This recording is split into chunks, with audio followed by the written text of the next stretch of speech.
আল্লাহ রব্বুল ইজ্জা ওয়াল জালালের দরবারে শুকরিয়া জ্ঞাপন করছি যে আল্লাহ তাআলা আমাদেরকে পবিত্র মাহে রমাদানে এসে পৌঁছার সুযোগ করে দিয়েছেন এবং আজকের ইফতার পূর্ববর্তী রমাদান অ্যান্ড কোরআন রিফ্লেকশন প্রোগ্রামে উপস্থিত হওয়ার সুযোগ করে দিয়েছেন। আমরা সবাই পড়ছি কালিমাতুশ শুকর, আলহামদুলিল্লাহ।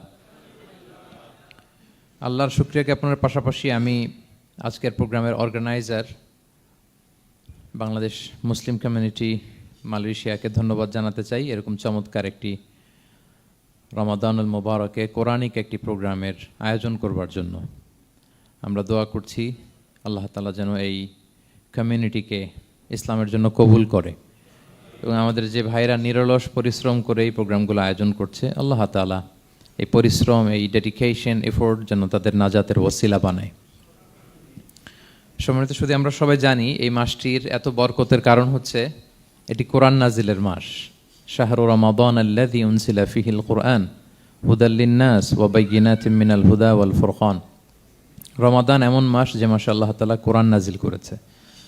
তো বেসিক্যালি এই মাসের মূল মর্যাদা কোরআনের কারণে। সাইয়েদনা জিবরিল আলাইহিস সালাম কোরআন নিয়ে এসেছেন, উনি শ্রেষ্ঠ ফেরেশতা হয়েছেন। আল্লাহর হাবিব সাল্লাল্লাহু আলাইহি ওয়াসাল্লামের উপর কোরআন নাজিল হয়েছে, ফলে উনি শ্রেষ্ঠ নবী হয়েছেন। রমাদানে কোরআন নাজিল হয়েছে, ফলে রমাদান শ্রেষ্ঠ মাস হয়েছে। কদরের রাতে কোরআন নাজিল হয়েছে, ফলে কদর শ্রেষ্ঠ রাত হয়েছে। আমরাও যারা কোরআনের সাথে সুসম্পর্ক গড়ে তুলব, কোরআনের সাথে অ্যাটাচমেন্ট বাড়াবো, আমাদেরকেও শ্রেষ্ঠত্বের মর্যাদায় আল্লাহ তাআলা আসীন করবেন ইনশাআল্লাহ বিইذنিল্লাহ। তো আজকের প্রোগ্রামের আমার ফার্স্ট অ্যান্ড ফরমোস্ট রিমাইন্ডার হচ্ছে কোরআন নাজিলের মাসে আমরা যেন বেশি বেশি কোরআনের সাথে নিজেদের সম্পর্ককে নবায়ন করি এবং মজবুত করি। কার কীরকম কোরআনের সাথে সম্পর্ক আপনি নিজেই জানেন।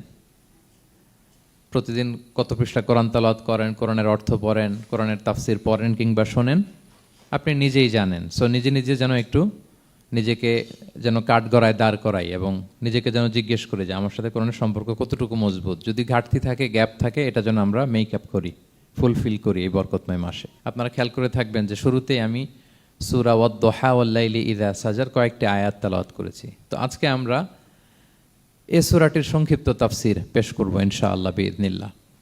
যে মজলিসে কোরআনের তাফসির হয়, আল্লাহর কালামের ব্যাখ্যা উপস্থাপন করা হয়, প্রেজেন্টেশন করা হয়, এর চেয়ে শ্রেষ্ঠ মজলিস কি পৃথিবীতে আর হতে পারে? আমরা পৃথিবীর সবচাইতে শ্রেষ্ঠতম একটি মজলিসে এখন বসে আছি। প্রিয় ভাই এবং বোনেরা, আমরা সূরা দোহার তাফসির শুনবো। এই সূরাটা মুখস্থ আছে না অনেকের? কোরআনের যে সমস্ত সূরা আমাদের অনেকেরই মুখস্থ, তার মধ্যে এটা অন্যতম একটা সূরা। এবং দেখবেন যে ইমাম সাহেবরা প্রায় এই সূরা তেলাওয়াত করে। যে সমস্ত সূরা দিয়ে প্রায় নামাজ পড়া হয়, এর মধ্যে অন্যতম একটা সূরা হচ্ছে সূরাতুদ দোহা। মুআয ইবনে জাবাল রাদিয়াল্লাহু তাআলা আনহুকে আল্লাহ রাসূল সাল্লাল্লাহু আলাইহি ওয়াসাল্লাম একটা এলাকার ইমাম বানিয়ে পাঠিয়েছিলেন। ওই এলাকার মুসল্লিরা ছিলেন, লোকজন ছিলেন শ্রমজীবী, কাজ করে খেত। সারাদিন ওট দিয়ে পানি সেচ করে খেজুর গাছে পানি দিত, খেজুরের চাষাবাদ করত, সারাদিন কষ্ট করে নামাজে যে জয়েন করত। তো উনি মাগরিবের নামাজে সূরা ফাতিহার পরে সূরা বাকারা তেলাওয়াত শুরু করলেন। সূরা বাকারা কোরআনের সবচেয়ে ছোট সূরা না? 286টা আয়াত, মানে সবচেয়ে বড় সূরা। তো মাগরিবের সালাত উনি যখন এত লম্বা তেলাওয়াত ধরলেন, মুসল্লিরা আর ইমাম সাহেবের সাথে থাকতে পারতেছে না। কারণ ওনারা তো, ইমাম সাহেবের হয়তো মন ফুরফুরে, উনি পড়তেছেন মনের আনন্দে দরাজ গলায়, কিন্তু মুসল্লিদের তো অবস্থা খারাপ। সারাদিন ওনারা খেতে খামারে কাজ করে আসছে, নামাজ ছেড়ে দিয়ে অনেকে চলে গেছে। একা একা নামাজ পড়ে যে আল্লাহ রাসূল সাল্লাল্লাহু আলাইহি ওয়াসাল্লামের কাছে যে বিচার দিল যে ইয়া রাসূলুল্লাহ, দেখেন এমন একজন ইমাম আপনি অ্যাসাইন করেছেন আমাদের এলাকায়, মাগরিবের নামাজে উনি সূরা বাকারা পড়ে আর আমরা হচ্ছে শ্রমজীবী। রাসূল সাল্লাল্লাহু আলাইহি ওয়াসাল্লাম খুব রেগে গেলেন। মুআয ইবনে জাবালকে ডেকে বললেন, হে মুআয, আফাত্তানুন আন্ত, তুমি কি সমাজে ফিতনা ছড়াচ্ছ? তুমি জানো না এরা কারা? তোমার কি সূরা ওয়াদ-দুহা ওয়াল-লাইলি ইযা সাজা মুখস্থ নাই? তোমার কি ওয়াশ-শামসি ওয়া-দুহাহা এটা মুখস্থ নাই? তোমার কি সাব্বিহ ইসমা রাব্বিকাল আ'লা এই সূরাগুলো তোমার জানা নাই? উনি বললেন জানা আছে। তো এগুলো রেখে দিয়ে মাগরিবের নামাজে কেন সূরা বাকারা ধরলা? তোমার মুসল্লিরা তো শ্রমজীবী মুসল্লি। যখন ইমামের দায়িত্ব হচ্ছে পেছনে কারা আছে এটা খেয়াল করা। অনেক সময় ইমাম সাহেব আল্লাহু আকবার বলে যে নামাজ ধরছে, কি হচ্ছে পেছনে আর খোঁজ খবর নাই। আল্লাহর হাবিব সাল্লাল্লাহু আলাইহি ওয়াসাল্লাম কিন্তু এমন ইমাম ছিলেন না, উনি অত্যন্ত বিবেকবোধ সম্পন্ন একজন ইমাম ছিলেন। একবার পেছনে এক বাচ্চার কান্না শুনে উনি নামাজ ছোট করে দিয়েছেন। সবাই বললেন, ইয়া রাসূলুল্লাহ, এত ছোট নামাজ তো কখনো পড়তে দেখি না। তখন রাসূল সাল্লাল্লাহু আলাইহি ওয়াসাল্লাম বললেন, একটা ছোট বাচ্চার কান্নার আওয়াজ আমার কানে এসেছে। আমার মনে হচ্ছে বাচ্চাটাকে সামলাতে নারীদের কাতারে একটা মায়ের খুব কষ্ট হচ্ছে, এজন্য নামাজটা আমি খাটো করে দিয়েছি। দেখেন কি চিন্তা চেতনা, পিছনে কি হচ্ছে সব রাসূল সাল্লাল্লাহু আলাইহি ওয়াসাল্লাম এটা খেয়াল করতেন। তো এই সূরার একটা ফজিলত আপনি জানলেন যে রাসূল সাল্লাল্লাহু আলাইহি ওয়াসাল্লাম সূরা ওয়াদ-দুহা ওয়াল-লাইলি ইযা সাজা এটা তেলাওয়াত করতে বলেছিলেন মুআয ইবনে জাবাল রাদিয়াল্লাহু তাআলা আনহুকে। এটা কোরআনের 93 নম্বর সূরা। কত নম্বর? এটা মাক্কি সূরা, আর নাজিলের ধারাবাহিকতা অনুযায়ী এটা 11তম সূরা। মানে এই সূরার আগে আরো 10টা সূরা নাজিল হয়েছিল, তার মানে মক্কার একেবারে শুরুর দিকে এই সূরাটা নাজিল হয়েছিল। আপনারা জানেন যে এবছর আমার একটা বই এসেছে এক নজরে কোরআন নামে, সেখানে আমি প্রত্যেকটা সূরার সার সংক্ষেপ নিয়ে সংক্ষেপে, খুব সংক্ষেপে, কখনো যদি সুযোগ হয় আপনারা দেখবেন যে প্রত্যেকটা সূরা 5 পৃষ্ঠার মধ্যে আমরা নিয়ে আসার চেষ্টা করেছি। সেখানে এগুলো পাবেন, সূরাটা কয় নাম্বার, নাজিলের ধারাবাহিকতা কখন, তারপর কোরআন শরীফের মধ্যে কখন, এটার ফজিলত কি, এটার সেন্ট্রাল থিম কি, মেজর থিম কি, কজ এন্ড ইফেক্ট কি, সব কেস স্টাডি থেকে শুরু করে রিফ্লেকশন সব আমরা সেখানে উল্লেখ করেছি। তো এই সূরাটা শুরুর দিকে, একেবারে শুরুর দিকে নাজিল হয়েছে। তার আগে মাত্র 10টি সূরা নাজিল হয়েছে। তো নাজিল হতে হতে 10টা সূরা যখন নাজিল হলো, এরপর অনেক দিন রাসূল সাল্লাল্লাহু আলাইহি ওয়াসাল্লামের কাছে কোনো সূরা নাজিল হয় না। কয়দিন নাজিল হয় না? কোনো বর্ণনায় 15 দিন, কোনো বর্ণনায় 1 মাস, কোনো বর্ণনায় 2 মাস, কোনো বর্ণনায় 6 মাস, টানা 6 মাসের গ্যাপ ওহী নাজিল হয় না। আল্লাহর হাবিব সাল্লাল্লাহু আলাইহি ওয়াসাল্লাম তিনি ওহী মিস করতে শুরু করলেন, যে ঘটনা কি, কোরআন নাজিল হচ্ছে না কেন, হঠাৎ এত গ্যাপ কেন? ওনার মাথায় কয়েকটা জিনিস ঘুরপাক খেলো। একটা ঘুরপাক খেলো যে আমার কোনো কাজে আল্লাহ আবার অসন্তুষ্ট হলো নাকি, অথবা আমি কোরআনের আয়াত এই বাণীগুলো পৌঁছে দেওয়ার ক্ষেত্রে আমার কোনো গাফলতি হয়ে গেল নাকি, সামহাও কি আল্লাহর সাথে আমার কানেকশন এটা কি লুজ হয়ে যাচ্ছে, আমি কি কোনোভাবে আল্লাহ থেকে দূরে সরে পড়তেছি। রাসূল সাল্লাল্লাহু আলাইহি ওয়াসাল্লাম টেনশনে পড়ে গেলেন, চিন্তায় পড়ে গেলেন, কিরে ওহী আসে না কেন, আসে না কেন, আসে না কেন। এটা ছিল একটা দিক। আরেকটা দিক হচ্ছে আল্লাহর হাবিব সাল্লাল্লাহু আলাইহি ওয়াসাল্লামের কাছে কোরআনের আয়াত যাই নাজিল হতো উনি যে লোকদের কাছে প্রচার করে দিতেন। এখন নাজিল হয়েছে এখনই যে প্রচার শুরু, রাতে নাজিল হয়েছে রাতেই প্রচার শুরু, দিনে নাজিল হয়েছে দিনেই প্রচার শুরু, যখন নাজিল তখন প্রচার। কারণ আল্লাহ তাআলা বলেছেন, ইয়া আইয়ুহার রাসূলু বাল্লিগ মা উনজিলা ইলাইক মির রাব্বিক, আপনার রবের পক্ষ থেকে যা নাজিল হয়েছে প্রচার করেন। তো এই যে মাঝখান দিয়ে কয়েক মাস যার কোনো প্রচার টচার করে না, মুশরিকরা টিটকারি মারতে শুরু করলো, বলে কি মুহাম্মদ, তোমার আল্লাহ তোমার ভুলে গেছে বোধহয়, তোমার আল্লাহ বোধহয় তোমাকে আর পছন্দ করে না। আগে তো প্রতিদিন কিছু না কিছু শোনাতা যে এইটা নাজিল হয়েছে, ওইটা আসছে, এই বিধান ওই বিধান, এখন তো কোনো খোঁজখবর নাই। ঘটনা কি? আল্লাহর হাবিব সাল্লাল্লাহু আলাইহি ওয়াসাল্লামের চাচি উম্মে জামিল, আবুল হাবির স্ত্রী, সে আরো খারাপ কথা বললো। সে বলল, ইন্না শাইতানাকা কদ তারাকাক, তোমার কাছে যে একটা শয়তান আসতো এখন বোধহয় আর আসে না মুহাম্মদ, নাউযুবিল্লাহি মিন যালিক। এটা দিয়ে জিবরিল আলাইহিস সালামকে বুঝিয়েছেন। জিবরিল এসে কি কি যেন বলে, কই এখন তো কিছু বলো না। তো রাসূল বলবে কি করে, কারণ তিনি তো মন গড়া কিছু বলতেন না। আল্লাহর হাবিব সাল্লাল্লাহু আলাইহি ওয়াসাল্লাম মনে যা ইচ্ছা হয় মন গড়া কখনো কিছু বলেছেন? আওয়াজ করে বলেন, মন গড়া বলতেন তিনি? ওমা ইয়ানতিকু আনিল হাওয়া ইন হুয়া ইল্লা ওয়াহয়ুন ইউহা, আল্লাহর ওহী আসলে সেটা শোনাতেন। তো ওহীও আসে না, উনি শোনাতেও পারে না, ওহীও নাই, উনি শোনাতেও পারে না। এই যে একটা কষ্টকর মুহূর্ত রাসূল সাল্লাল্লাহু আলাইহি ওয়াসাল্লামের, কিরে মাসের পর মাস চলে গেল ওহী আসতেছে না কেন, আমার কি কোনো ভুল হচ্ছে নাকি, আল্লাহকে আমাকে অপছন্দ করলেন? রাসূল সাল্লাল্লাহু আলাইহি ওয়াসাল্লাম যখন এরকম দুশ্চিন্তিত, পেরেশান, অ্যাংজাইটিতে পড়ে গেলেন, ভারাক্রান্ত, ঠিক তখন রাসূল সাল্লাল্লাহু আলাইহি ওয়াসাল্লামকে সান্ত্বনা দেওয়ার জন্য এই সূরাটা আল্লাহ নাজিল করেছেন। সান্ত্বনা দেওয়ার জন্য এই সূরাটা বেশ আশা জাগানিয়া সূরা, মোটিভেশনাল সূরা, ইন্সপিরেশনাল সূরা। আপনার মন খারাপ হলে আপনি এই সূরাটা পড়বেন, এই সূরাটা, এবং এটার পরে আরেকটা সূরা আছে সূরাতু আলাম নাশরাহ, আপনার মন ভালো হয়ে যাবে। এটাকে দি অ্যান্টি ডিপ্রেসেন্ট সূরা বলে, মানে ডিপ্রেশন কাটায় ফেলে। আমাদের এরকম অনেক সময় হয় না যে হতাশ, দেয়ালে পিঠ ঠেকে গেছে, কোনো বের হওয়ার রাস্তা নাই, কই যাব, কোথাও সফলতা নাই, সবাই আমাকে ভুল বুঝতেছে, এরকম মাঝে মাঝে হয় না? আমাদের সবার লাইফে আপস অ্যান্ড ডাউনস আছে। আপনি যখন ভারাক্রান্ত হবেন, কষ্টে থাকবেন, এই সূরাটা পড়বেন, দেখবেন যে আপনার ডিপ্রেশন দূর হয়ে গেছে। তো আল্লাহর হাবিব সাল্লাল্লাহু আলাইহি ওয়াসাল্লাম যখন এরকম ভারাক্রান্ত ছিলেন, চিন্তিত ছিলেন, তখন আল্লাহর হাবিব সাল্লাল্লাহু আলাইহি ওয়াসাল্লামকে চিন্তামুক্ত করবার জন্য আল্লাহ তাআলা এই চমৎকার সূরাটি নাজিল করেছেন। আল্লাহ নাজিল করলেন, আউযু বিল্লাহি মিনাশ শাইতানির রাজিম, বিসমিল্লাহির রহমানির রহিম, ওয়াদ-দুহা ওয়াল-লাইলি ইযা সাজা মা ওয়াদ্দাআকা রাব্বুকা ওয়া মা ক্বালা ওয়ালাল আখিরাতু খায়রুল লাকা মিনাল উলা ওয়ালা সাউফা ইউতিকা রাব্বুকা ফাতারদা। আল্লাহ তাআলা বললেন ওয়াদ্দুহা, আলোর শপথ। আমি একবার সরল বঙ্গানুবাদ করি, তারপরে আমি তাফসিরে ঢুকছি। ওয়াদ্দুহা, আলোর শপথ। ওয়াল্লাইলি ইযা সাজা, রাতের শপথ, যখন রাত নিঝুম নিস্তব্ধ হয়। মা ওয়াদ্দাআকা রাব্বুকা ওয়া মা ক্বালা, নবী হে, আপনার রব আপনার উপর অসন্তুষ্টও হয় নাই, আপনাকে ছেড়েও যায় নাই, আপনার রব আপনার সাথেই আছে। আলহামদুলিল্লাহ। ফিল করবেন যে আল্লাহ আমার সাথে আছে। সবসময় এটা ফিল করতে হবে যে আল্লাহ তাআলা আমার সাথে আছেন, তিনি আমাকে ভুলে যান নাই, ছেড়ে যান নাই। আরে তার রহমত ছাড়া তো একটা শ্বাস নেওয়া তো আমার সম্ভব না, ঠিক কিনা বলেন? আল্লাহর রহমত ছাড়া একটি সেকেন্ড এই পৃথিবীতে সার্ভাইভ করা কি আমাদের পক্ষে সম্ভব না। ওয়ালাল আখিরাতু খায়রুল লাকা মিনাল উলা, নবী হে, আপনার পরবর্তী সময় পূর্ববর্তী সময়ের চেয়ে অনেক ভালো হবে ইনশাআল্লাহ। মানে good days are coming in your life, ভালো সময় আসতেছে। ওয়ালা সাউফা ইউতিকা রাব্বুকা ফাতারদা, আর আপনার রব আপনাকে এত দিবেন আপনি খুশি হয়ে যাবেন। আপনার রব আপনাকে এত দিবেন আপনি নিয়ে কুলাতে পারবেন না। আলাম ইয়াজিদিকা ইয়াতীমান ফাআওয়া, নবী আপনি কি ইয়াতীম ছিলেন না, তিনি কি আপনাকে আশ্রয় দেননি? ওয়া ওয়াজাদাকা দাল্লান ফাহাদা, আপনি পথ খুঁজতেছিলেন, আল্লাহ আপনাকে পথ দেখিয়েছেন।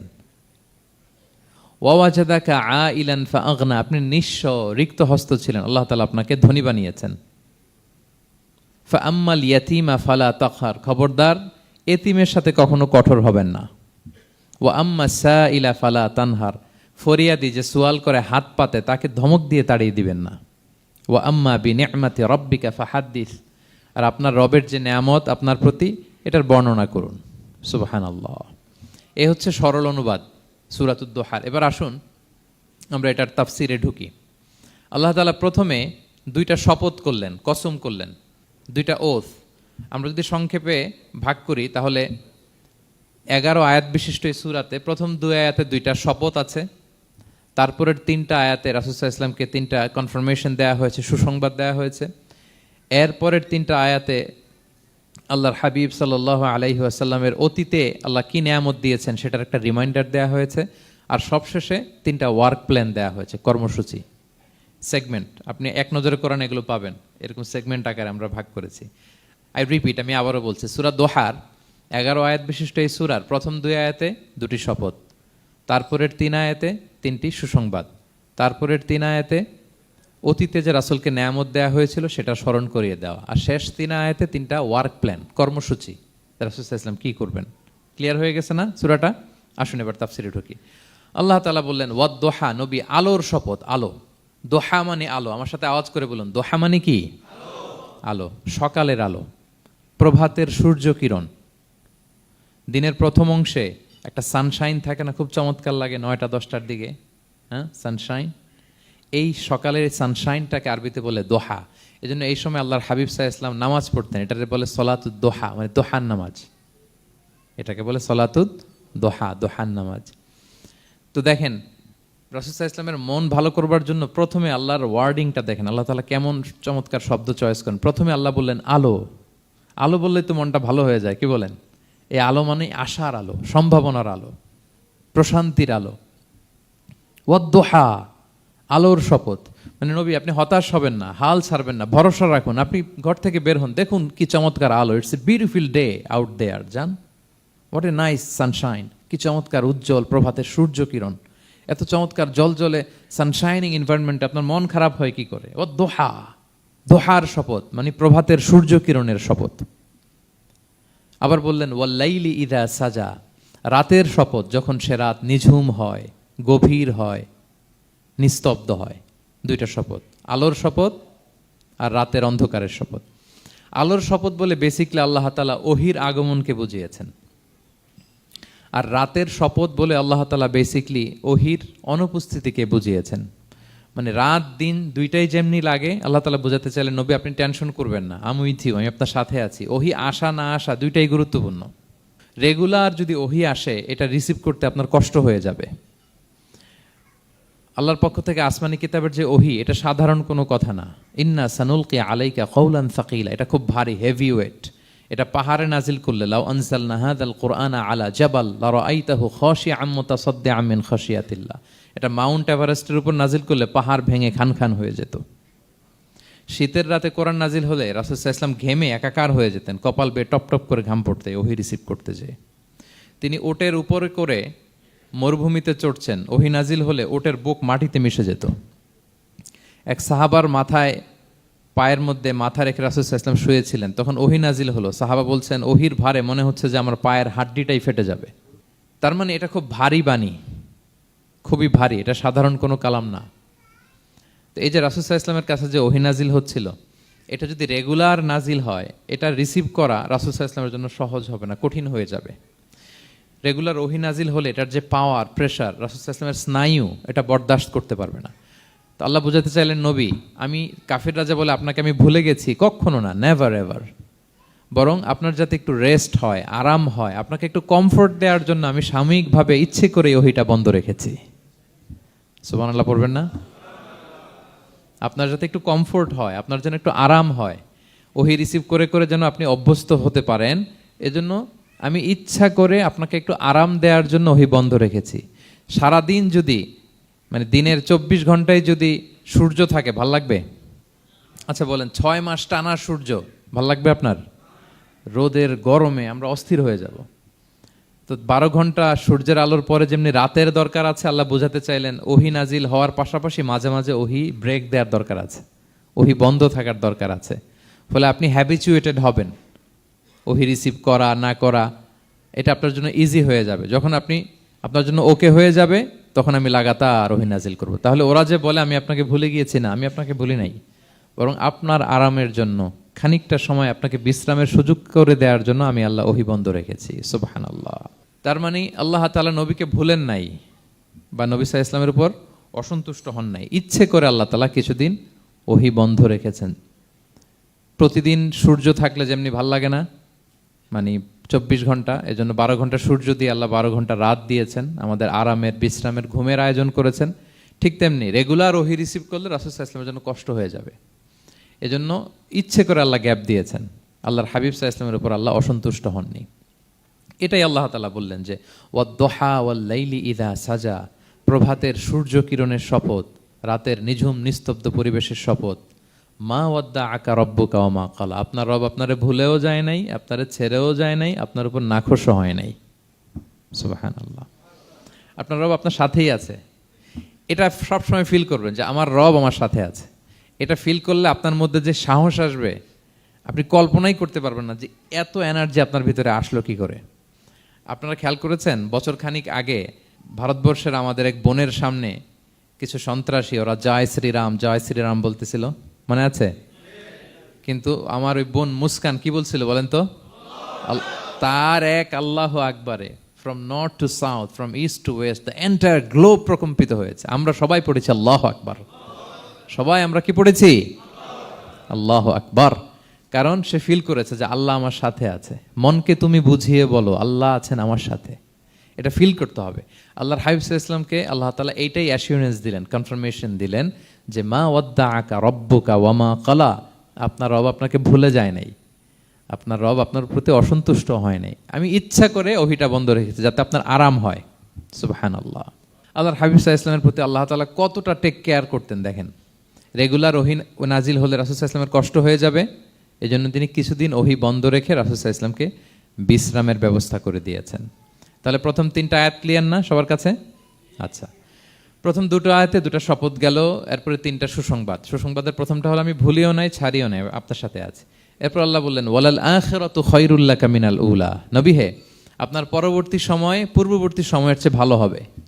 নিশ্চয়ই আপনার পরবর্তী সময় পূর্ববর্তী সময়ের চেয়ে ভালো হবে। তার মানে গুড ডেইজ আর কামিং, ভালো সময় আপনার জীবনে আসছে, আপনি হতাশ হবেন না, নিরাশ হবেন না। এরপর আল্লাহ তাআলা বললেন ওয়ালা সাউফা ইউতিকা রাব্বুকা ফাতারদা, নবী হ্যাঁ, আপনার রব আপনাকে এত দিবে আপনি খুশি হয়ে যাবেন, আপনার রব আপনাকে এত নেয়ামত দান করবে আপনি আপনার রবের প্রতি সন্তুষ্ট হয়ে যাবেন। সুবহানাল্লাহি বিহামদি। এবং তাই হয়েছে। যারা আপনারা সিরাত পড়েছেন, যারা আল্লাহর হাবিব সাল্লাল্লাহু আলাইহি ওয়াসাল্লামের জীবনী নিয়ে ধারণা রাখেন, তারা দেখবেন যে আল্লাহর রাসূল সাল্লাল্লাহু আলাইহি ওয়াসাল্লাম যেখানেই মনে কষ্ট পেয়েছেন, বিষণ্ণ, চিন্তিত, তখনই আল্লাহ তাআলা রাসূল সাল্লাল্লাহু আলাইহি ওয়াসাল্লামের চিন্তা দূর করে রাসূল সাল্লাল্লাহু আলাইহি ওয়াসাল্লামকে সন্তুষ্ট করেছেন। যখনই রাসূল সাল্লাল্লাহু আলাইহি ওয়াসাল্লামের মনে কষ্ট, তিনি চিন্তিত, তখনই আল্লাহ তাআলা ওনাকে হ্যাপি করেছেন। কাইন্ড অফ রাসূলকে হ্যাপি করাই আল্লাহর কাজ, আল্লাহর হাবিব সাল্লাল্লাহু আলাইহি ওয়াসাল্লামকে হ্যাপি করাই আল্লাহ তাআলার কাজ। দেখেন কিভাবে আল্লাহ তাআলা আল্লাহর হাবিব সাল্লাল্লাহু আলাইহি ওয়াসাল্লামকে হ্যাপি করেছেন, একটু খেয়াল করে দেখেন। মক্কাতে যখন খুব জটিল অবস্থা, দাওয়াতি কাজ চালিয়ে নেওয়াটা রাসূল সাল্লাল্লাহু আলাইহি ওয়াসাল্লামের জন্য কষ্ট হয়ে যাচ্ছে, নমুসলিম সাহাবাদের উপর অত্যাচার, তখন আল্লাহর হাবিব সাল্লাল্লাহু আলাইহি ওয়াসাল্লাম দেখলেন যে এই মক্কার দুজনের একজনকে আমার চাই। তাদের একজন যদি ইসলামের ছায়াতলে আসে তাহলে ইসলামের পাল্লাটা ভারী হয়। কারা? একজন হচ্ছে ওমরে ফারুক আর একজন আবু জাহাল। দুজনের একজন তখন ইসলাম ধর্ম গ্রহণ করে নাই। তো রাসূল সাল্লাল্লাহু আলাইহি ওয়াসাল্লাম কেঁদে কেঁদে আল্লাহর কাছে ফরিয়াদ জানালেন, আল্লাহুম্মা আইজ্জাল ইসলামা বিআহাব্বি হাযাইন আর-রাজুলাইনি ইনদাক। আল্লাহ, আমি কাউকে স্পেসিফিক তোমার কাছে চাই না, শুধু এটাই বলি, দুইজন লোকের নাম বলবো, এই দুইজন লোকের মধ্যে থেকে যাকে তোমার পছন্দ হয় তাকে তুমি ইসলামের ছায়াতলে এনে ইসলামকে শক্তিশালী করো। এক হচ্ছে আবু জাহাল, আরেক হচ্ছে ওমরে ফারুক। এই দোয়াটা তিনি করতে লাগলেন, আর খুব চিন্তিত, দুজনের কেউই মুসলমান হয় না। একদিন হঠাৎ সাহাবারা বললেন, ইয়া রাসূলুল্লাহ, আল্লাহর হাবিব সাল্লাল্লাহু আলাইহি ওয়াসাল্লাম তখন দারুল আরকামের ভেতরে বসা। সাহাবারা বললেন, ইয়া রাসূলুল্লাহ, আপনি এখান থেকে সরে যান, কারণ ওমরে ফারুক নাঙ্গা তলোয়ার নিয়ে আসতেছে আপনাকে হত্যা করবার জন্য। তো আল্লাহ রাসূল সাল্লাল্লাহু আলাইহি ওয়াসাল্লাম বললেন যে তোমরা সরে যাও, আমার মনে হচ্ছে ওই যে চোখের পানি ছেড়ে আমি দোয়া করেছি, ওই দোয়া আজকে কবুল হতে শুরু করেছে, তোমরা সরো। ঠিকই ওমরে ফারুক রাদিয়াল্লাহু তাআলা আনহু আসলেন, এসে তিনি তলোয়ার রেখে দিয়ে বললেন, আশহাদু আল্লা ইলাহা ইল্লাল্লাহ ওয়া আশহাদু আন্না মুহাম্মাদান আবদুহু ওয়া রাসূলুহু। আমি সাক্ষ্য দিচ্ছি আল্লাহ ছাড়া কোনো ইলাহ নেই এবং আপনি আল্লাহর প্রেরিত বান্দা এবং রাসূল। এই দৃশ্য দেখে রাসূল সাল্লাল্লাহু আলাইহি ওয়াসাল্লাম খুশি হয়ে গেলেন। ওয়ালা সাউফা ইউতিকা রাব্বুকা ফাতারদা। আল্লাহ বলেছিলেন যে নবী হে, আপনাকে এত দিব, আপনার রব আপনাকে এত নেয়ামত দিবে, আপনি শুধু খুশিই হবেন, সন্তুষ্ট হবেন আমার প্রতি। এদের রাসূল সাল্লাল্লাহু আলাইহি ওয়াসাল্লামের দোয়া কবুল করে আল্লাহ তাআলা ওমরে ফারুককে ইসলামের ছায়াতলে এনে ইসলামকে শক্তিশালী করলেন। ফাতারদা, রাসূল সাল্লাল্লাহু আলাইহি ওয়াসাল্লাম খুশি হয়ে গেলেন। এভাবে প্রতিটা ক্ষেত্রে। মক্কাতে যখন খুব কঠিন অবস্থা, রাসূল সাল্লাল্লাহু আলাইহি ওয়াসাল্লাম তায়েফে চলে গেলেন দাওয়াত দেওয়ার জন্য। নেইবারিং সিটি, আপনারা যে হজ উমরা করেছেন জানেন, মক্কার পাশের সিটি তায়েফ। দাওয়াত দিলেন, দাওয়াত প্রত্যাখ্যান করলো তারা। শুধু তাই না, ফিজিক্যালি হ্যারেস করা হলো আল্লাহর হাবিব সাল্লাল্লাহু আলাইহি সাল্লামকে। রাসূল সাল্লাল্লাহু আলাইহি ওয়াসাল্লামের জামা ধরে, গা ধরে টানা হেচড়া করা হলো, পাথর মারা হলো, তিনি রক্তাক্ত হলেন। হামালাতুল জিবাল, পাহাড় রক্ষী ফেরেশতারা বলল, ইয়া রাসূলুল্লাহ, আপনি যদি আদেশ দেন তায়েফের দুই দিকের পাহাড় দিয়ে এমন চাপা দিব, পুরো তায়েফের জনপদ একেবারে ভ্যানিশ হয়ে যাবে। আল্লাহর হাবিব সাল্লাল্লাহু আলাইহি ওয়াসাল্লাম বললেন, না, আমি আশা করি তাদের পরবর্তী নেক্সট জেনারেশনের কেউ না কেউ পড়বে লা ইলাহা ইল্লাল্লাহ মুহাম্মাদুর রাসূলুল্লাহ। তাই হয়েছে। এখন তায়েফে যান, শুধু মসজিদ আর মসজিদ, মসজিদ আর মসজিদ। কি চমৎকার পরিবেশ! তায়েফে গেলে মনেই হবে না আরব দেশ। বৃষ্টি হয় প্রতিদিন, অনেক চাষাবাদ হয়, চমৎকার এলাকা। রাসূল সাল্লাল্লাহু আলাইহি ওয়াসাল্লামের দোয়ার বরকত। তো তায়েফবাসী দাওয়াত প্রত্যাখ্যান করলো। রাসূল সাল্লাল্লাহু আলাইহি ওয়াসাল্লাম গায়ের রক্ত পরিষ্কার করে নাখলা নামক খেজুরের বাগানে যায়েদ রাদিয়াল্লাহু তাআলা আনহুকে ফজরের নামাজ পড়তেছিলেন। আল্লাহর হাবিব সাল্লাল্লাহু আলাইহি ওয়াসাল্লাম যখন ফজরের সালাতে তেলাওয়াত করতে লাগলেন, একদল জিন পাশ দিয়ে যাচ্ছিল। তারা তাদের এলাকায় যেয়ে বলল, ইন্না সামি'না কুরআনান আজাবা ইয়াহদি ইলা রুশদি ফাআমান্না বিহি। জিনেরা আগে আকাশের উপরে উঠে ফেরেশতারা কি বলে চুরি করে শুনে আসতো। হঠাৎ জিনেরা আর উপরে যেতে পারে না, উপরে যেতে চাইলেই ফাআতবাআহু শিহাবুন সাকিব, আগুনের পাথর মারা হয়। ঘটনা কি? সব জিনেরা বৈঠক বসালো। ঘটনা কি? আগে কত তথ্য আগেই জেনে যেতাম, জেনে গণকদেরকে বলতাম, গণকরা আমাদেরকে ধন্যবাদ জানাইতো। তো এখন তো আসমানের সিকিউরিটি এত বেড়ে গেল কেন? কারণ কি? ওই যে শেষ নবী আসার কথা যে মনে হয় চলে আসছে, দেখো তো কোথায় আসছে উনি। খুঁজতে খুঁজতে খুঁজতে একদল ওই দিন ফজরের সময় আল্লাহর হাবিব সাল্লাল্লাহু আলাইহি ওয়াসাল্লাম রক্তাক্ত হয়ে ফজরের সালাত যখন পড়তেছেন, ওই কোরআন তেলাওয়াত শুনে তারা এলাকায় যেয়ে বলল যে ইন্না সামি'না কুরআনান আজাবা, এক আজীব কোরআন শুনে আসছি, ইয়াহদি ইলা রুশদি, এই কোরআন মানুষকে হেদায়েতের পথে নিয়ে যায়। ফাআমান্না বিহি, আমরা ঈমান এনে ফেললাম। সুবহানাল্লাহ পড়েন। তো রাসূল সাল্লাল্লাহু আলাইহি ওয়াসাল্লাম তো এটা জানেন না। আল্লাহ তাআলা জিবরাইল মারফত জানালেন যে হে নবী, আপনি এসেছিলেন ম্যানকাইন্ডকে দাওয়াত দিতে তায়েফের, তারা দাওয়াত গ্রহণ করে নাই, ম্যানকাইন্ড রিজেক্ট করেছে। কিন্তু আরেকটা জাতি আছে যাদেরকে আপনি দেখেন না, তাদেরকে বলে জিন কাইন্ড, মানে জিন জাতি। পুরো জিন জাতি কালিমা পড়ে মুসলমান হয়ে গিয়েছে নবী। বলে সাউফা ইউতিকা রাব্বুকা ফাতারদা, নবী আপনার রব আপনাকে এত নেয়ামত দিবেন আপনি খুশি হয়ে যাবেন। নবী সাল্লাল্লাহু আলাইহি ওয়াসাল্লাম ওইখানে আবার খুশি হয়ে গেলেন, রক্তাক্ত, ইনজুর্ড। কিন্তু যখন শুনলেন মানুষ জাতি তারা ঈমান আনে নাই, কিন্তু জিন জাতি তারা ঈমান এনেছে। আল্লাহর হাবিব সাল্লাল্লাহু আলাইহি ওয়াসাল্লাম আবার আনন্দিত হলেন। তাহলে আল্লাহর হাবিব সাল্লাল্লাহু আলাইহি সাল্লামকে আনন্দিত করাই হচ্ছে আল্লাহর কাজ, খুশি রাখাই হচ্ছে আল্লাহর কাজ। সুবহানাল্লাহি বিহামদি। আল্লাহর হাবিব সাল্লাল্লাহু আলাইহি ওয়াসাল্লামের বয়স যখন 50 বছর, ওনার কাছের দুজন আত্মীয় মারা গেল। ওনার প্রিয়তমা স্ত্রী খাদিজা রাদিয়াল্লাহু তাআলা আনহা ইন্তেকাল করলেন, ওনার প্রিয় চাচা আবু তালেব ইন্তেকাল করলেন। দুজনই শেল্টার দিত, একজন ঘরে একজন বাইরে। আবু তালেবের কারণে কেউ রাসূল সাল্লাল্লাহু আলাইহি ওয়াসাল্লামের গায়ে হাত তোলার সাহস পায় নাই। তো উনি যখন ইন্তেকাল করলেন, রাসূল সাল্লাল্লাহু আলাইহি ওয়াসাল্লাম বিপদে পড়ে গেলেন। সারাদিন কাফেরদের বকা ঝকা গালি খেয়ে ঘরে যখন আসতেন, খাদিজা রাদিয়াল্লাহু তাআলা আনহার কথা শুনলে ওনার হৃদয়টা প্রশান্ত হয়ে যেত। তো বাইরের চাচাও নাই, ভেতরের স্ত্রীও নাই, দুজনই মারা গেলেন ওই বছর। ওই বছরকে বলা হয় আমুল হুজন, মানে দুশ্চিন্তার বছর। এত ভারাক্রান্ত আল্লাহর হাবিব সাল্লাল্লাহু আলাইহি ওয়াসাল্লাম হলেন, চিন্তিত হলেন, মনটা ভেঙে খান খান। আল্লাহ তাআলা কিন্তু ঠিকই বুঝেন যে তার হাবিবকে কখন হ্যাপি করতে হবে। আল্লাহ তাআলা তখন সাইয়েদনা জিবরাইল আলাইহিস সালামকে পাঠালেন যে যাও, আমার বন্ধুকে আর পৃথিবীতে থাকার দরকার নাই, আমার বন্ধুকে ঊর্ধ্ব জগতের নৈশ ভ্রমণের ইনভাইটেশন দিয়ে আসো, মানে মেরাজের ইনভাইটেশন দিয়ে আসো। পড়েন সুবহানাল্লাহ। সুবহানাল্লাযী আসরা বিআবদিহি লাইলাম মিনাল মাসজিদিল হারামি ইলাল মাসজিদিল আকসা, মসজিদুল হারাম থেকে মসজিদুল আকসা, তারপরে উপরে সুম্মা দানা ফাতাদাল্লা ফাকানা কাবা কাউসাইনি আও আদনা। আল্লাহর আরশে চড়ে গেলেন, জান্নাত জাহান্নাম দেখিয়ে, নতুন কিছু গিফট দিয়ে, তার পেয়ারা হাবিবের মন ভালো করে এরপরে আবার দুনিয়ায় পাঠালেন। ওয়ালা সাউফা ইউতিকা রাব্বুকা ফাতারদা। নবী হে, আপনাকে এত নেয়ামত দিব, আপনি শুধু খুশিই হবেন আর সন্তুষ্ট হবেন। সুবহানাল্লাহ। এবার বুঝতে পারতেছেন কিভাবে আল্লাহর হাবিবকে আল্লাহ তাআলা খুশি করেছেন।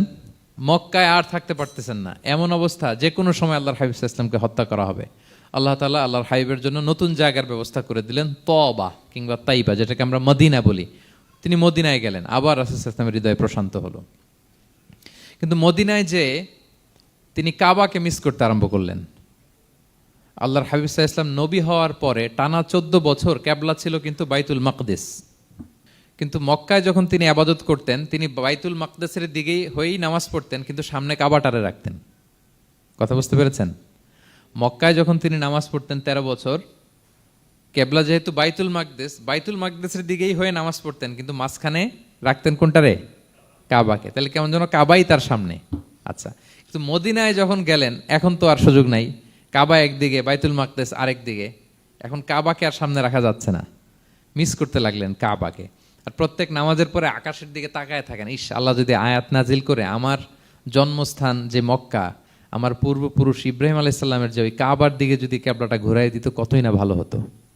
আল্লাহ বলেন যে আপনি যে কদ নারা তাকাল্লুবা ওয়াজহিকা ফিস সামা, নবী আপনি যে আকাশের উপর চেহারা উঠিয়ে মনে মনে কি চান আমি তো বুঝি। আল্লাহর হাবিব সাল্লাল্লাহু আলাইহি ওয়াসাল্লামকে খুশি করার জন্য আল্লাহ আয়াত নাজিল করলেন, ফাওয়াল্লি ওয়াজহাকা শাতরাল মাসজিদিল হারাম। নবী হ্যাঁ, আপনাকে খুশি করার জন্য নতুন বিধান নাজিল করলাম। এখন থেকে, ফ্রম রাইট নাও, আপনি যখনই নামাজ পড়বেন এখন থেকে কাবামুখী হয়ে আপনি সালাত আদায় করবেন। তাহউইলুল কিবলা, কিবলা পরিবর্তন হয়ে গেল। সুবহানাল্লাহি ওয়া বিহামদি। আপনারা মসজিদে নববীর পাশে মদিনাতে একটা মসজিদ দেখবেন, এটাকে বলে মসজিদ যুল কিবলাতাইন। এমন মসজিদ যে মসজিদে এক নামাজে 2 কিবলা শেয়ার করা হয়েছিল। মানে এই আয়াত যখন নাজিল হলো, আল্লাহর হাবিব সাল্লাল্লাহু আলাইহি ওয়াসাল্লামের সাথে একজন নামাজ পড়ে যে ওই মসজিদে যে দেখে কিছু লোক নামাজ পড়তেছে ওই বাইতুল মাকদিসের দিকে হয়ে, কারণ তখন পর্যন্ত ওইটাই কিবলা। তিনি নামাজরত অবস্থায় এদেরকে বললেন যে তোমরা তো জানো না এইমাত্র আয়াত নাজিল হয়েছে, কিবলা কিন্তু আর ওই দিক নাই, ডাইরেকশন চেঞ্জ, এদিকে হয়ে যাও। তো ইমাম সহ মুসল্লি সব ঘুরে নামাজের মধ্যে ওইদিকে হয়ে গেছে। তাহলে একই নামাজে 2টা কিবলা শেয়ার করা হয়েছে, ফলে তখন থেকে মসজিদের নাম হয়ে গেছে মসজিদ যুল কিবলাতাইন, 2 কিবলাওয়ালা মসজিদ। তাহলে দেখেন, আল্লাহর হাবিব সাল্লাল্লাহু আলাইহি ওয়াসাল্লামকে খুশি করার জন্য আল্লাহ তাআলা কিবলা চেঞ্জ করে দিয়েছে। সুবহানাল্লাহ বলতে পারলেন না? এভাবে যখনই আল্লাহর হাবিব সাল্লাল্লাহু আলাইহি ওয়াসাল্লাম বিষণ্ণ, চিন্তিত, মন খারাপ, ওনার মন ভালো করার দায়িত্ব নিয়েছে কে?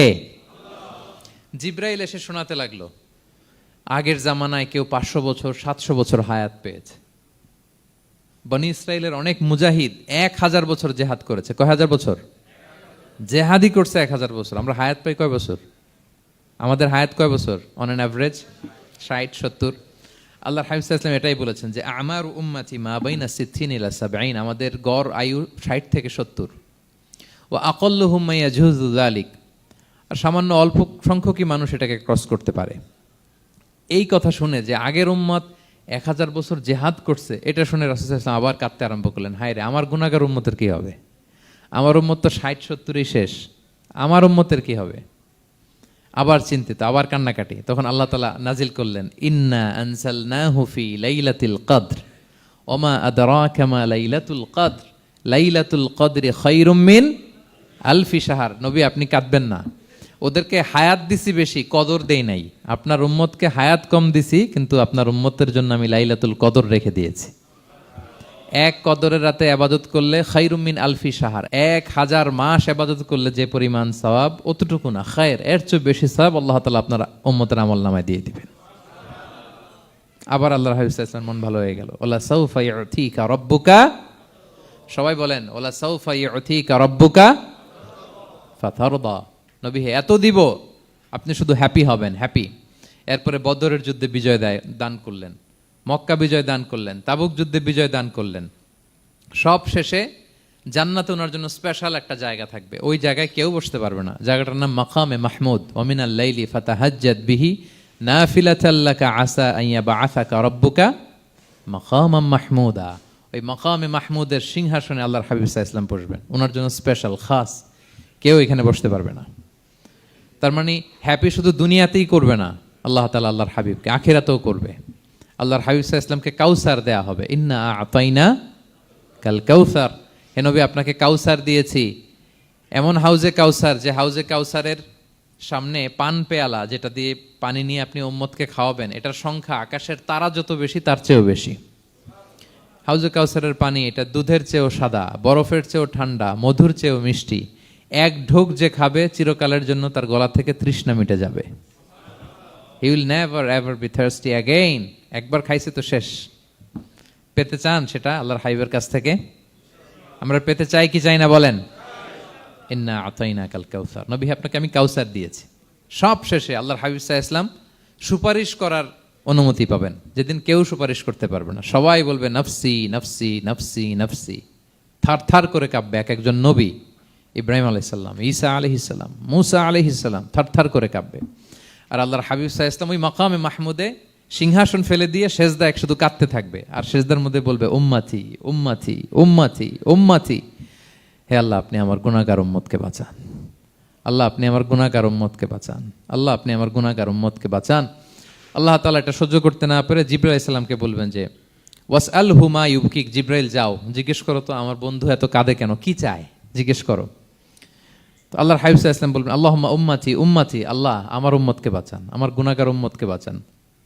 আল্লাহ তাআলা এবার জিবরাইল মারফত বলবেন যে ইযহাব ইলা মুহাম্মদ সাল্লাল্লাহু আলাইহি ওয়াসাল্লাম, যাও মুহাম্মদের কাছে যাও, ওয়াকুল লাহু, তাকে বলো দুনিয়াতে যেমনি কখনো কষ্ট পেতে দেই নাই, বারবার তাকে হ্যাপি করেছি, খুশি করেছি। ওয়া ইন্না সানুরদিকা ফি উম্মাতিকা ওয়ালা নাসুউক, আজকের এই কঠিন দিনেও আমার হাবিবকে আমি কষ্ট দিব না, তার উম্মতের ব্যাপারেও তাকে আমি খুশি করে দেব। তার গুনাহগার উম্মতের ব্যাপারেও আজকে মুহাম্মদ সাল্লাল্লাহু আলাইহি ওয়াসাল্লামকে আমি খুশি করে দেব। আল্লাহর হাবিব সাল্লাল্লাহু আলাইহি ওয়াসাল্লাম তখন সুপারিশ শুরু করবেন। আল্লাহু আকবার, আল্লাহু আকবার। ওয়ালা সাউফা ইউতিকা রাব্বুকা ফাতারদা। নবী হে আপনাকে এত নেয়ামত দিব আপনি নিয়ে কুলাতে পারবেন না। সব শেষে এই গুনাহগার উম্মতকে সুপারিশ করে জাহান্নাম থেকে নাম কাটিয়ে সবাইকে নিয়ে তিনি একটা ফ্ল্যাগ হাতে নিয়ে তিনি জান্নাতের দিকে ছুটবেন। ওই ফ্ল্যাগের মধ্যে লেখা থাকবে আলহামদু। কি লেখা থাকবে? মানে প্রশংসা, প্রশংসার পতাকা। নিজেও তো প্রশংসিত। মুহাম্মদ মানে কি জানেন? মুহাম্মদ মানে কি? প্রশংসিত। এই কারণে মুহাম্মদ সাল্লাল্লাহু আলাইহি ওয়াসাল্লামকে মক্কার লোকেরা গালি দিয়েও শান্তি পেত না। মানে যদি বলি এই প্রশংসিত লোকটা খারাপ, কথাটা হইল? প্রথমে আগে বলা লাগে কি? প্রশংসিত। মুহাম্মদ মানে কি? তো এই জন্য মক্কার লোকেরা রাসূল সাল্লাল্লাহু আলাইহি ওয়াসাল্লামকে মুহাম্মদ না বলে ডাকতো মুদাম্মাম, মানে নিন্দিত। তো মুদাম্মাম তো রাসূলের নাম না, রাসূল সাল্লাল্লাহু আলাইহি ওয়াসাল্লামের নাম কি? মুহাম্মদ, প্রশংসিত। এই জন্য গালি দিয়েও তারা মজা করতে পারতো না, সুবিধা করতে পারতো না। গালি দিলেও আগে প্রশংসা করে নেওয়া লাগতো। প্রথমে বলতো মুহাম্মদ পাগল, এরকম বলতো নাউযুবিল্লাহ। তার মানে প্রশংসিত লোকটা পাগল হইলো, এটা গালি হয়েছে? ঘুরে ফিরে তো প্রশংসাই হয়ে গেল। তো আল্লাহর হাবিব সাল্লাল্লাহু আলাইহি ওয়াসাল্লাম লিওয়াউল হামদ, প্রশংসার ফ্ল্যাগ নিয়ে বিশাল উম্মতকে নিয়ে জান্নাতে অভিমুখে যাবেন এবং জান্নাতের দরজায় হি উইল বি দা প্রথম নক করবেন উনি। তখন জান্নাতের রক্ষী ফেরেশতা বলবে মান আনতা, কে? আল্লাহর হাবিব সাল্লাল্লাহু আলাইহি ওয়াসাল্লাম বলবেন আনা মুহাম্মদ, আমি মুহাম্মদ। তো ফেরেশতা বলবে আমরা দাঁড়ায় আছি এজন্য আল্লাহ বলে দিয়েছেন মুহাম্মাদের আগে কাউকে যেন এন্ট্রি দেয়া না হয়, আপনার আগে যেন কারোর জন্য জান্নাতের দরজা না খুলি, স্পেশাল উপর থেকে অর্ডার আছে। আপনি যেহেতু নক করেছেন, ওয়েলকাম, আসেন। পুরো উম্মাহ নিয়ে আল্লাহর হাবিব সাল্লাল্লাহু আলাইহি ওয়াসাল্লাম জান্নাতে ঢুকবেন। ওয়ালা সাউফা ইউতিকা রাব্বুকা ফাতারদা, নবী হে আপনাকে অচিরেই এত নেয়ামত দিব আপনি সন্তুষ্ট হয়ে যাবেন। প্রথম দুইটা শপথ গেল, এরপর তিনটা সুসংবাদ গেল। এরপর আল্লাহ তাআলা অতীতে যে নবীর পাশে ছিলেন, অতীতে যে বিভিন্ন নেয়ামত দিয়ে আল্লাহর হাবিব সাল্লাল্লাহু আলাইহি ওয়াসাল্লামকে আল্লাহ তাআলা ধন্য করেছেন, এগুলো রিমাইন্ডার দিচ্ছেন যে নবী আপনি কেন চিন্তিত হন, আমি আগেও ছিলাম আপনার সাথে, এখনো আছি, ভবিষ্যতেও থাকবো। তিনি বললেন আলাম ইয়াজিদকা ইয়াতীমান ফাআওয়া, তিনি কি আপনাকে ইয়াতীম অবস্থায় পাননি, তিনি কি আপনাকে আশ্রয় দেননি? আপনারা জানেন আল্লাহর হাবিব সাল্লাল্লাহু আলাইহি ওয়াসাল্লাম যখন মায়ের পেটে, তখনই তার পিতা দুনিয়া থেকে ইন্তেকাল করেছেন। মায়ের পেটে তার বয়স হচ্ছে 6 মাস, দুনিয়াতে আসেননি আল্লাহর হাবিব সাল্লাল্লাহু আলাইহি ওয়াসাল্লাম রাহমাতাল লিল আলামিন। মায়ের পেটে থাকা অবস্থায় বাবা হারিয়েছেন, দুনিয়াতে আসলেন 6 বছর বয়সে তিনি মাকে হারিয়েছেন। কয় বছর বয়সে? 6 বছর। তারপর মায়ের ইন্তেকালের পরে দাদার কাছে, আব্দুল মুত্তালিবের কাছে লালিত পালিত হতে লাগলেন। 8 বছর বয়সে দাদাও ইন্তেকাল করলেন। বাবা চলে গেলেন জন্মের আগে, মা চলে গেলেন 6 বছর মানে শিশু থাকতে। 8 বছর বয়সে তো শিশু, দাদাও চলে গেলেন। 8 বছর বয়স থেকে আল্লাহর হাবিব সাল্লাল্লাহু আলাইহি ওয়াসাল্লাম চাচার কাছে এতিম অবস্থায় লালিত পালিত হতে লাগলেন। এবং আবু তালেব এত ভালোবাসতো, ইমান আনে নাই, শেষ পর্যন্ত ইমান আনেনি, শিরকের উপরে ইন্তেকাল করেছে, কিন্তু আল্লাহর হাবিব সাল্লাল্লাহু আলাইহি ওয়াসাল্লামকে এত ভালোবেসেছেন। বাবার যে কি মানে পিতৃ স্নেহের যে কি মায়া, এটা বুঝতে দেন নাই কখনো, এটার অভাব কখনো তিনি টের পান নাই। ওনার যে বাবা নাই, আবু তালেবের কারণে এতটা ভালোবেসেছেন, এতটা ভালোবেসেছেন।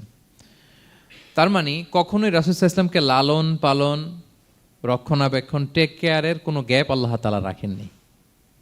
হালিমাতু সাদিয়ার কাছে, পরে মায়ের কাছে, উম্মে আইমানের কাছে, দাদা আব্দুল মুত্তালিবের কাছে, পরে চাচার কাছে, একটার পর একটা স্লট বাই স্লট রেডি। সেটাই স্মরণ করে দিলেন যে নবী এমন তো হয় নাই যে আপনাকে লালন পালনের জন্য কেউ ছিল না। আলাম ইয়াজিদকা ইয়াতীমান ফাআওয়া, আপনার রব কি আপনাকে ইয়াতীম অবস্থায় আশ্রয়ের ব্যবস্থা করে দেননি? মানে তখন তো আমি ছিলাম আপনার সাথে, কেউ ছিল না, তখন তো আমি ছিলাম। তো আপনার তো ভয় কিসের? আপনি হতাশ হবেন না, নিরাশ হবেন না, হাল ছাড়বেন না আপনি। তাহলে প্রিয় ভাইরা, আল্লাহর হাবিব সাল্লাল্লাহু আলাইহি ওয়াসাল্লাম ইয়াতীম অবস্থায় পৃথিবীতে এসেছিলেন, এবং এজন্য ইয়াতীমের সাথে ভালো আচরণ তিনি করতে বলতেন আল্লাহর হাবিব সাল্লাল্লাহু আলাইহি ওয়াসাল্লাম। যারা এতিমকে ভালোবাসে আল্লাহ তাদেরকে ভালোবাসে। এবং আল্লাহর হাবিব সাল্লাল্লাহু আলাইহি ওয়াসাল্লাম বলতেন আনা ওয়া কাফিলুল ইয়াতীমি ফিল জান্নাতি কাহাতাইন, আমি এবং এতিমের রক্ষণাবেক্ষণকারী এইভাবে প্রতিবেশীর মতো জান্নাতে থাকব। এই দুই আঙ্গুলের মাঝে যেমনি গ্যাপ নাই, আমার আর এতিমের রক্ষণাবেক্ষণকারী তার বাড়ির মাঝখানে কোনো গ্যাপ থাকবে না জান্নাতে। We will be neighbour in paradise, জান্নাতে এরকম আমরা কাছাকাছি থাকবো। আল্লাহু আকবার পড়েন। তাহলে এতিমের রক্ষণাবেক্ষণকারীকে আল্লাহ তাআলা ভালোবাসেন। যারা এতিমকে পছন্দ করে না, এতিমকে তাড়িয়ে দেয়, তাদেরকে আল্লাহ পছন্দ করেন। আল্লাহ তাআলা বলেন আরাআইতাল্লাযী ইউকাযযিবু বিদ্দীন ফাযালিকাল্লাযী ইয়াদউল ইয়াতীম, যারা আখিরাতকে অবিশ্বাস করে তারাই এতিমকে ঘাড় ধাক্কা দিয়ে তাড়িয়ে দেয়। কোনো বিশ্বাসী কখনো এতিমের সাথে খারাপ আচরণ করে না। আপনাদের যাদের মন শক্ত, অনেকের চোখ দিয়ে পানি নামে না। আমার এক আত্মীয় আছে খুব আল্লাহওয়ালা, আমার জীবনে এত আল্লাহওয়ালা আমি দেখি নাই, কিন্তু ওনার চোখ দিয়ে পানি নামে না। বারবার এসে আমারে বলে যে মিজান কি করবো বলো, তুমি একটু মোনাজাত ধরো। আমার মনে আছে আমি ওনাকে নিয়ে মোনাজাত ধরতাম, তো ওনার কান্না আসে না চোখ দিয়ে। এত আল্লাহওয়ালা, খুব ভালো মানুষ, কিন্তু চোখ দিয়ে পানি নামে না। এটা অনেকের হয়, নানা কারণে হয়। তো আল্লাহর হাবিব সাল্লাল্লাহু আলাইহি ওয়াসাল্লাম বলেছেন কারো যদি চোখ দিয়ে পানি না নামে বা হৃদয় নরম না হয়, তারা যেন এতিমের মাথায় হাত বুলিয়ে দেয়। এক সাহাবী এসে বলেন ইয়া রাসূলুল্লাহ, আমার হৃদয়টা বড় শক্ত, হৃদয় নরম হয় না। রাসূল সাল্লাল্লাহু আলাইহি ওয়াসাল্লাম বললেন তাই, আচ্ছা আতুহিব্বু আন ইয়ালিনা কলবুক, তুমি কি চাও তোমার হৃদয় নরম হোক, ওয়া তুদরাকা হাজাতুক, এবং তোমার আশা পূরণ হোক? তিনি বললেন হ্যাঁ। তখন রাসূল সাল্লাল্লাহু আলাইহি ওয়াসাল্লাম বললেন ইরহামিল ইয়াতীম, এতিমের উপর রহম করো। ওয়ামসা আলা রাসি, এতিমের মাথায় হাত বুলিয়ে দাও। ওয়া আতইমহু মিন তুআমিক, তোমার খাবার এতিমকে খাওয়াও। তালিনু কলবুক, তোমার অন্তর নরম হবে। তুদরাকা হাজাতুক, তোমার ইচ্ছা পূরণ হবে। তাহলে হৃদয় যদি শক্ত থাকে, কার মাথায় হাত বুলাবেন? বুলাইছেন কখনো? হ্যাঁ বুলিয়েছেন? খুঁজে খুঁজে হাত বুলাবেন। বাংলাদেশে তো অনেক অরফেনেজ আছে, অনাথ আশ্রম, ওখানে যাবেন, সুযোগ হলে একদিন যে একটু লাঞ্চ করলেন ওদের সাথে বসে, ডিনার করলেন, একসাথে খেলেন, ওদের মাথায় হাত বুলিয়ে দিলেন, সাধ্যমতো কিছু উপহার হাতে তুলে দিলেন, আপনার ইচ্ছা পূরণ হবে আর আপনার হৃদয় নরম হবে ইনশাআল্লাহ। আর এতিমকে আদর করা মানে নবী সাল্লাল্লাহু আলাইহি ইসলামের প্রতি ভালোবাসা দেখানো, কারণ আমার নবী এতিম হয়ে বড় হয়েছেন। এতিমের প্রতি ভালোবাসা প্রকারান্তরে নবী সাল্লাল্লাহু আলাইহি ইসলামের প্রতি ভালোবাসা দেখানো হয়, কারণ আমার নবী এতিম হয়ে বড় হয়েছেন। সুবহানাল্লাহ। কিন্তু তার বিপরীতে আমরা সমাজে কি দেখি? এতিমের মাথায় হাত বুলানো তো দূরের কথা, এতিমের সম্পদও খেয়ে ফেলে অনেকে। হ্যাঁ, এরকম আছে না? এতিমের সম্পদ দেদারসে গিলতেছে। কি যে আমাদের চিন্তাধারা! দেখবেন যে লোকটা এতিমের সম্পদ গিলে, ওরা রোজা অবস্থায় এক ঢোক পানি গিলাতে পারবেন কিনা দেখেন। যে বলেন একটু পানি খান তো, যে খাবে না কেন, হারাম। তো ওই হারাম কিন্তু গিলতেছে ইচ্ছা মতো। রোজা অবস্থায় এক ফোঁটা আপনি পানি গিলাতে পারবেন না এরে, কেন? হারাম। কিন্তু ওইদিকে ভাতিজার সম্পদ গিলতেছে দেদারসে। আল্লাহ বলেন এটা ভাতিজার সম্পদ না, এটা তুমি জাহান্নামের আগুন পেটে ঢুকাচ্ছ। জাহান্নামের আগুন। ইন্নাল্লাযীনা ইয়াকুলুনা আমওয়ালাল ইয়াতামা যুলমান ইন্নামা ইয়াকুলুনা ফি বুতুনিহিম নারা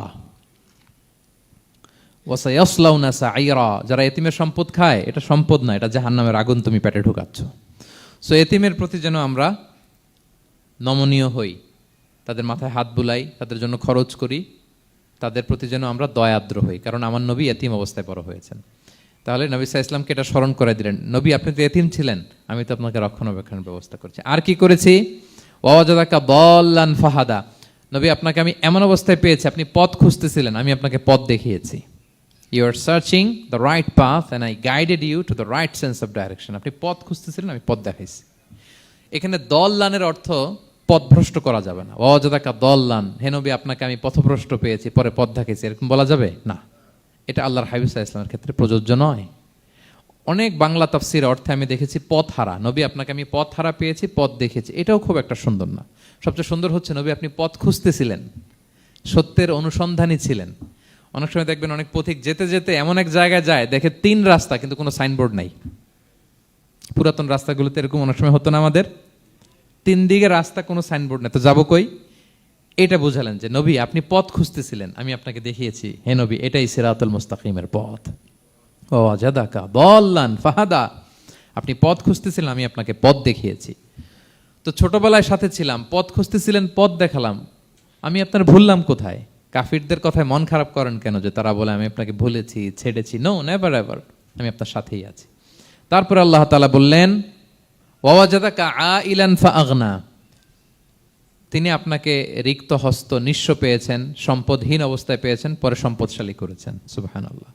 আল্লাহর হাবিব সাল্লাল্লাহু আলাইহি ওয়াসাল্লাম শুরুতে সম্পদের অত যোগান ছিল না, পরে খাদিজা রাদিয়াল্লাহু তাআলা আনহার সাথে যখন বিয়ে হলো, আল্লাহ তাআলা সম্পদের কষ্ট দূর করলেন, কারণ খাদিজা রাদিয়াল্লাহু তাআলা আনহা অনেক বড় ব্যবসায়ী ছিলেন। বিয়ের আগে পার্টনারশিপে বিজনেস ছিল রাসূল সাল্লাল্লাহু আলাইহি ওয়াসাল্লামের সাথে। আল্লাহর হাবিব সাল্লাল্লাহু আলাইহি ওয়াসাল্লাম শ্রম দিয়েছেন, খাদিজা রাদিয়াল্লাহু তাআলা আনহার ইনভেস্টমেন্ট ছিল। তো ওই শ্রমে খাদিজা রাদিয়াল্লাহু তাআলা আনহার এক বান্ধবী, তিনি এমন প্রশংসা করলেন এসে আল্লাহর হাবিব সাল্লাল্লাহু আলাইহি ওয়াসাল্লামের ব্যাপারে যে এমন লোক আমি দেখি নাই, ওনার কথা বার্তা, চলন, কথন, ডিলিং সব আলাদা। পুরো কাফেলার মধ্যে উনি একরকম, পুরো কাফেলা আরেক রকম।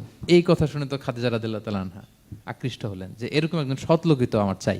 প্রস্তাব দেয়া হলো, চাচাদের কাছে বিয়ে হয়ে গেল। এবং বিয়ের পরে খাদিজা রাদিয়াল্লাহু তাআলা আনহা নারীদের মধ্যে সর্বপ্রথম শাহাদা বাক্য পড়ে মুসলমান হয়েছিলেন।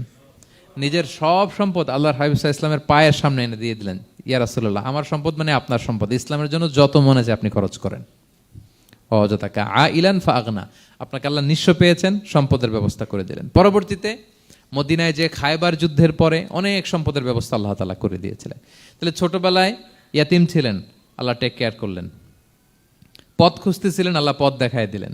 আর্থিক সমস্যা ছিল, এটাও আল্লাহ দূর করে দিলেন। এবার আল্লাহ তাআলা বিষ্ণু ঈসা ইসলামকে 3টা ওয়ার্ক প্ল্যান দিবেন, কর্মসূচি। 1 নম্বর কর্মসূচি হচ্ছে ফাআম্মাল ইয়াতীমা ফালা তাকহার, নবী খবরদার এতিমের সাথে কখনো কঠোর আচরণ করবেন না। 1 নম্বর কর্মসূচি, কারণ আপনিই তো এতিম ছিলেন। এতিমের দুঃখ আপনি না বুঝলে বুঝবে কে? এতিমের সাথে কখনো কঠোর হবেন না। আল্লাহর হাবিব সাল্লাল্লাহু আলাইহি ওয়াসাল্লাম কখনো এতিমের সাথে কঠোর হন নাই। এতিম তো দূর কি বাত, কারোর সাথে তিনি কঠোর হন নাই। ওনার কাছে চাইলে উনি না বলতে পারতেন না। নো, নাই, দিব না, এটা বলতে জানতেন না। নো ওনার ডিকশনারিতে ছিল না, চাইলেই দিতেন। একবার আল্লাহর হাবিব সাল্লাল্লাহু আলাইহি ওয়াসাল্লামের কাছে একটা জামা, কয়টা? আপনার জামা কয়টা? আমার জামা কয়টা? জুব্বা তখন কয়টা ছিল? মাত্র একটা। এক ফরিয়াদি এসে বলে, ইয়া রাসূলুল্লাহ আতিনি কামিসান, আমার একটা জামা দেন, আমার জামা নাই। নবী সাল্লাল্লাহু আলাইহি ওয়াসাল্লামের জামা কয়টা তখন? ওনার কাছে চাইলে উনি না বলতে পারতেন? খুলে দিয়ে দিছেন, নাও। এখন ওনার জামা আছে কয়টা?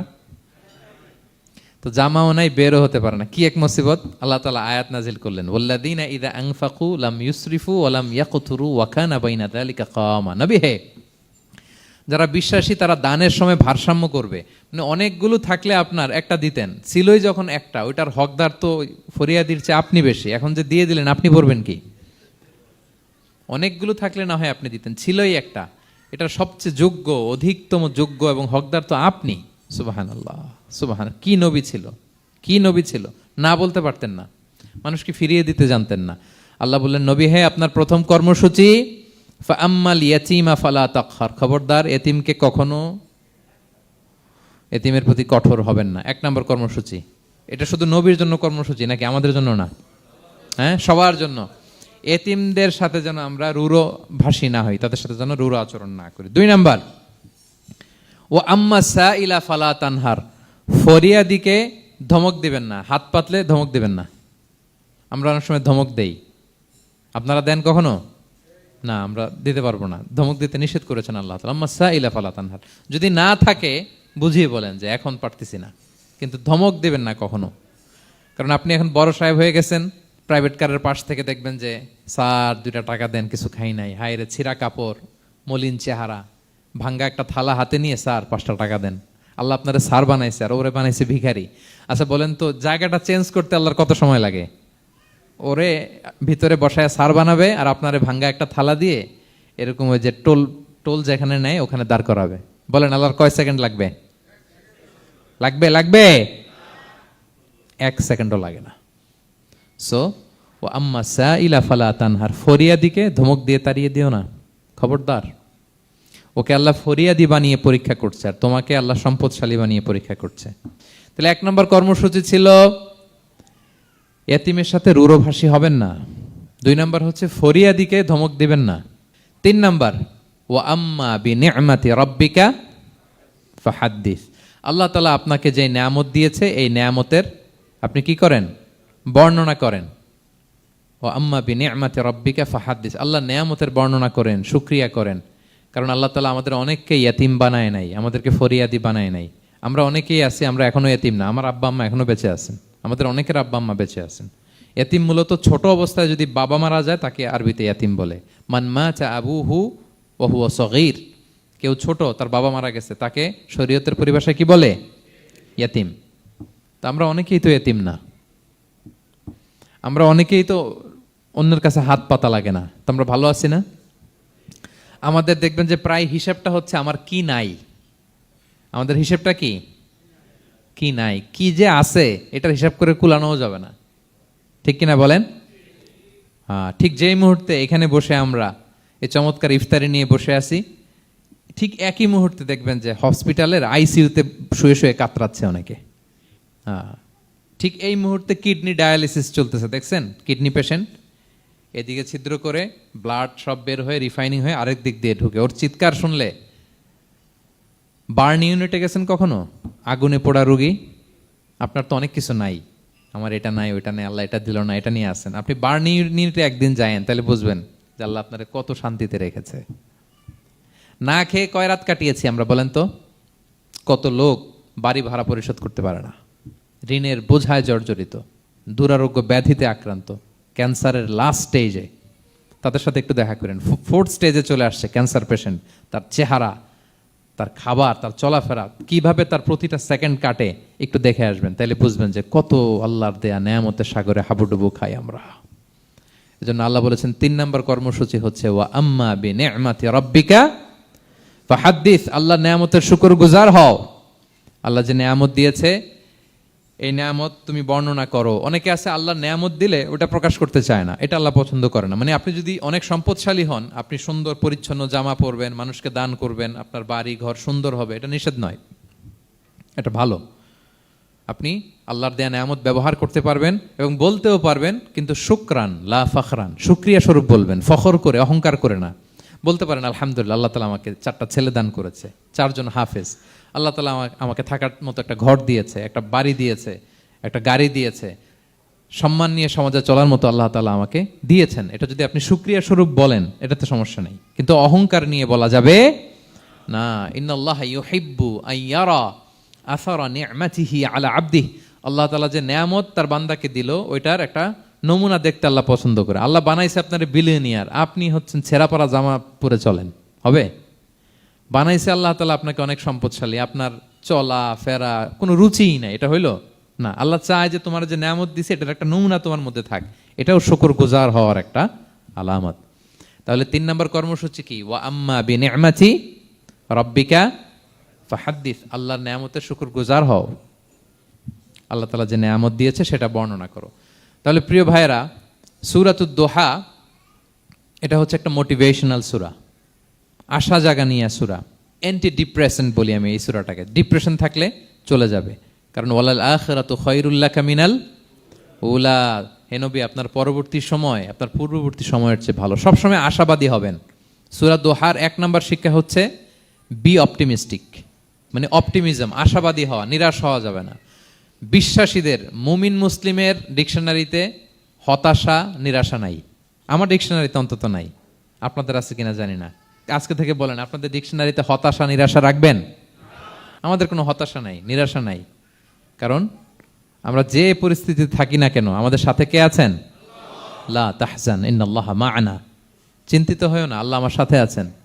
আল্লাহ আমার সাথে আছেন বললেই দেখবেন মুস্কানের মতো এক তাকবীর আপনার মুখ দিয়ে বেরোচ্ছে, এমন এনার্জি বেরোচ্ছে, গোটা বিশ্ব আপনি জয় করে ফেলবেন তখন। এটাই আমাদের সবচেয়ে বড় পাওয়ার। আমাদের সাথে কে আছে? ইন্নাল্লাহা মা'ানা, আল্লাহ তাআলা আমাদের সাথে আছেন। তাহলে সূরা দোহার আজকের তাফসীরের 1 নম্বর লেসন হচ্ছে optimism. Believer should be optimistic always. বিশ্বাসীরা আশাবাদী হয়, নিরাশ হয় না, হতাশ হয় না, হাল ছাড়ে না। বিশ্বাসীরা ভরসা রাখে এক মহান সত্তার উপর। আওয়াজ করে বলেন তো তিনি কে? আল্লাহর উপর ভরসা রাখে, আমরা নিরাশ হই না। 2 নাম্বার শিক্ষা হচ্ছে গ্রেটফুলনেস, কৃতজ্ঞতা। আপনার জীবনে অনেক কিছু আছে, নাই নাই বলবেন না, শুধু কমপ্লেইন করবেন না। অনেকে দেখবেন শুধু অভিযোগ, এটা নাই ওইটা নাই, এই পাইলাম না, ওর আছে এটা, ওর, আমার সাথে কেন এমন হয়, আমার সাথে শুধু আমার সমস্যা। এগুলো যারা বলে তাদেরকে আল্লাহ নেয়ামত আরো ছিনিয়ে নেয়। বরং যারা অল্প পেয়েও বলে আলহামদুলিল্লাহ, তাদেরকে নেয়ামত দেওয়ার ধারাবাহিকতা আল্লাহ তাআলা অব্যাহত রাখেন।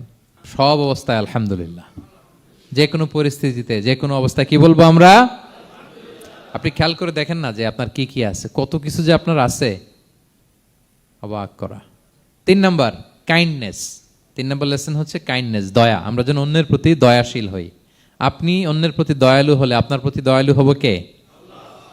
ওয়াল্লাহু ফি আউনি আবদিহি মা দামাল আবদু ফি আউনি আখি। আল্লাহ ততক্ষণ পর্যন্ত কোনো বান্দার সাহায্যে থাকে যতক্ষণ পর্যন্ত ওই বান্দা তার ভাইয়ের সাহায্যে থাকে। তাহলে বলেন তো, আল্লাহর সাহায্য পাওয়ার প্রথম শর্ত কি? অন্যের জন্য সাহায্যের হাত বাড়িয়ে দেওয়া। তাহলে মনে থাকবে তো? নাকি এতিমকে ধাক্কা দিয়ে বের করে দিবেন? ফরিয়াদিকে ধমক দিবেন একটা? বড় সাহেব তো আপনি, বড় স্যার, খবরদার। তাহলে 1 নম্বর লেসন অপটিমিজম। আমরা হতাশ হব না, হতাশা আমাদের ডায়েরিতে নাই, আমরা আশাবাদী, আমরা আল্লাহর রহম ভরসার ভিখারি, ঠিক কিনা বলেন?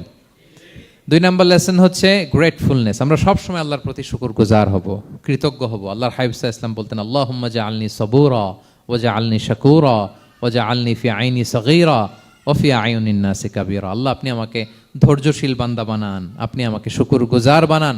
আল্লাহ আমার চোখে আমাকে ছোট বানান, আল্লাহ গোটা বিশ্বের মানুষের চোখে, জনতার চোখে আমাকে বড় বানান। আওয়াজ করে পড়েন আমিন। এই দোয়াটা বেশি বেশি পড়বেন। আর সব শেষে আমরা যেন কাইন্ড হতে পারি, অন্যের প্রতি দয়ালু হতে পারি। যে রহম করে সে রহম প্রাপ্ত হয়, যে অন্যকে দয়া দেখায় সে আল্লাহর পক্ষ থেকে দয়া পায়। আল্লাহ তাআলা আমাদের সবাইকে কথাগুলো বোঝার ও আমল করার তৌফিক দান করুক। হাযা মা ইনদি ওয়াল ইলমু ইনদাল্লাহি আলাইহি তাওয়াক্কালতু ওয়া ইলাইহি উনীব। আসসালামু আলাইকুম ওয়া রাহমাতুল্লাহি ওয়া বারাকাতুহু।